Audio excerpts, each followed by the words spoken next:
Most everyone doesn't know how to maintain their intensity in the relationship. What is the intensity? Most people refer to it as chemistry or arousal more appropriately in the relationship. How do you maintain it?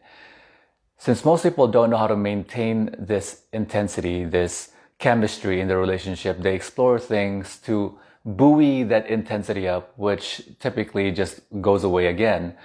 And how they buoy it up, they artificially bolster the intensity, the chemistry, the arousal up as they do things like lying to each other.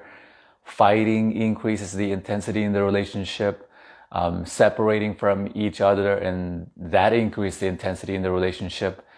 The idea or the experience that you don't have access to your partner increases the intensity momentarily for the relationship. They explore things like BDSM, fighting, things like this to increase the chemistry in the relationship. So what I want to do, instead of manufacture, that's what it is to buoy it up, the intensity, they manufacture activities to manufacture the intensity and the chemistry and the arousal with each other in the relationship.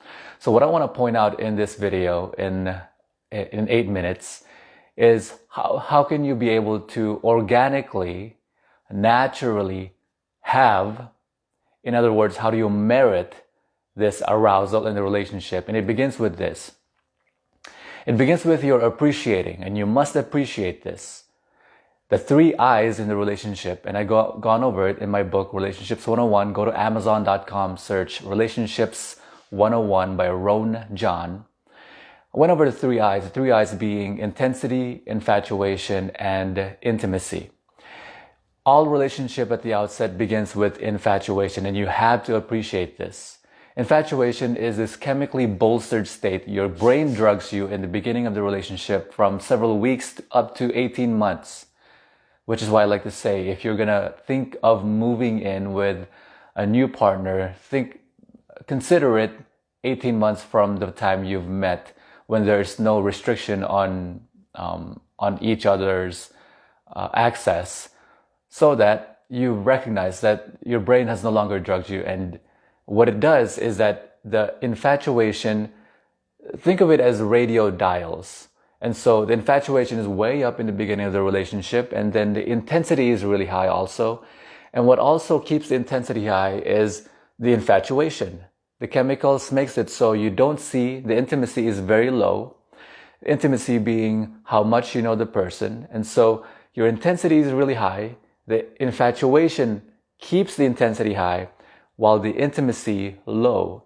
As that infatuation goes away, intensity also goes away, slowly wanes, and as the intimacy rises, the intensity wanes. How do you prevent from the intimacy to keep the intensity from waning? Well, some people have long distance relationships, and that keeps the intensity high because you don't have access to the person that you are infatuated with. So, but the intimacy is also low. But when you begin to live with that person, the intensity begins to lower, and now you no longer have sex every week, every day. Now you have sex maybe once every 3 months, once every 6 months, some people once every year.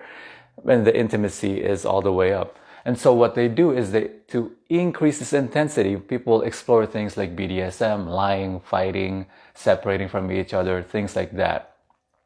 So what I want to encourage you to do for my relationships, and I really encourage you to read the book Relationships 101 to learn how I do my relationships. But my relationships, the intensity remains high, appropriately high, while the intimacy is also high without the infatuation. But how do you do that? How do you do that organically? And how do you do that naturally, where it doesn't have to be manufactured artificially? And so I've come up with 3 suggestions for you that you might want to consider. Number 1 is remember always, and I'll give you a rule that you can implement into your life, is that you cannot fake a fetish. And so you have to create the rule, communicate the rule, and manage expectations with your partner, so that the rule is that you cannot communicate on all channels all the time with all parties. That you don't have to communicate on all channels. Imagine channels as radio stations, channel A, channel B, channel... Me and my partner, we communicate on fantastically, amazingly. We connect on channel A, channel G, channel H, channel L, channel P, channel Q. And that's fantastic and that's awesome. And we can share those and align with those. But you can't possibly be everything to anyone. Remember that always. You can't be everything to anyone. And you can't communicate on all channels with everyone. So the channels that I don't communicate well with my partner would be channel F, channel... that's not a good channel. Channel L, channel I, channel D, channel R, channel Y. These are channels that we may not communicate or align with. And that's okay because, number one, you can't fake a fetish. Number two, this comes into regular situations and it also applies to sexuality. So don't communicate on all channels. And I suggest that those people that you communicate on those channels well with, that you don't communicate well with me with, we don't align with, I want you to pursue having other people in your life that you communicate in those channels with.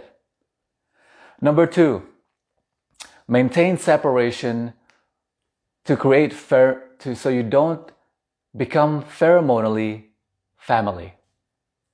I want you to create separation when you, I'm presuming that you live with your partner. And when you live with your partner, some people, they go to bed not because they have, they choose to be in that bed with that person, but because it's the only bed. And so pheromonally, your body, your brain senses that you're starting to become family because you're no longer sleeping with that person as an option, but you're sleeping with them not for sex, but you're sleeping with them just because to sleep.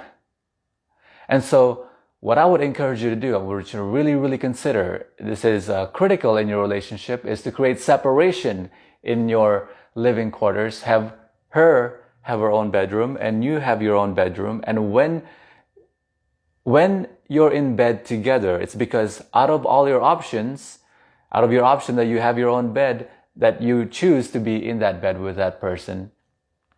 And you don't have to be in bed with that person all the time. And so it doesn't prevent totally, but it inhibits the pheromonal imprint that you have. So you're pheromonally sensing not as a family, not going to bed because just to go to bed. Number three is you want to truly prevent, and this goes with number two, you must truly prevent and put stops in the relationship so that, I'm looking at the time, I got 1 minute 30 seconds.